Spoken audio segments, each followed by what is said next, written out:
তুমি এখানে? হ্যাঁ আমি। তুমি এখানে কি করে? এই বিয়ের গেটে টাকা দিন। কত টাকা লাগবে তোমার বলো? 10,000। মাত্র 10,000? হ্যাঁ, এই নাও 20,000 টাকা। তুমি কি সিঙ্গেল? তুমি কি রিলেশনে যেতে চাও? I love you. I love you too. জান, তুমি বিশ্বাস করবে না, এই দিনটার জন্য আমি যে কত বছর অপেক্ষা করেছি। জাস্ট একটা রিলেশন করার জন্য আমি দিনের পর দিন পাগল হয়েছিলাম। I love you so much জান, I love you so much. চোখ বলো, খাইছো তুমি? এত বড় অসভ্য মেয়ে তুই, হ্যাঁ? তুই মায়ের সামনে দাঁড়ায় দাঁড়ায় প্রেম করতেছিস? এই তো লজ্জা করে না? লজ্জা তোমার হওয়া উচিত মা। তুমি মেয়ের রুমে ঢুকে মেয়ের কথা শুনতেছো লুকিয়ে লুকিয়ে।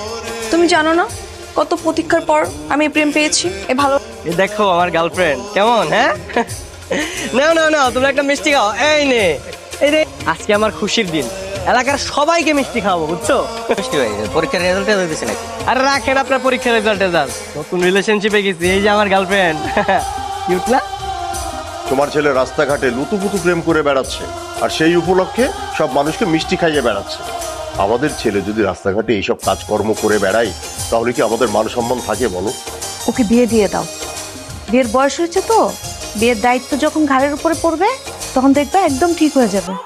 কয়েকদিন ধরে তোমার সঙ্গে রাত জেগে কথা বলতেছি, প্রচন্ড ঘুম পাচ্ছে। ঘুমায় যাই। ফোন রাখলে আমার মনে হয় যে এই বুঝি তুমি রিলেশনটাও রেখে দিলে। আসসালামু আলাইকুম শ্বশুর জি, মানে আঙ্কেল। কতদিন ধরে চলছে এসব? 1 মাস ধরে চলছে। আমার বাবা মাকে নিয়ে আগামী শুক্রবার আমার বাসায় আসবে। ভাই সাহেব, যদি আপনার সম্মতি থাকে, তাহলে আমার যেটা মনে হয় এখনই ওদের বিয়েটা করিয়ে দেওয়াই সর্বোত্তম সমাধান। আমারও তাই মনে হচ্ছে। আগামী মাসের 15 তারিখে ওদের বিয়ে দেবে। কি রে দোস্ত, তোর বিয়ে হয়ে গেল 3 দিন হয়েছে, এখন কি ঘরে বসে থাকবি? আমার বউ আছে না, আমি আমার বউকে সময় দিচ্ছি। ফোন রাখ, পরে কথা বলবো। বিয়ে মনে হয় এই দুনিয়াতে কেউ করে নাই, তুই একলা কষ্ট। আমাকে ইয়ামিন ওই বিয়ে করে নাই, হয়তো বিয়ে কইরা বিয়ের দিন সারা রাত আমাদের সাথে আড্ডা দিছে, দেন বাসায় গেছে। আরে বেটা, ও তো একটা ছাগল, ওর সাথে তোরা আমার তুলনা করছিস। দেখ, আমি আমার বউকে সময় দিচ্ছি, আমাকে আর ডিস্টার্ব করবি না। ফোন রাখ।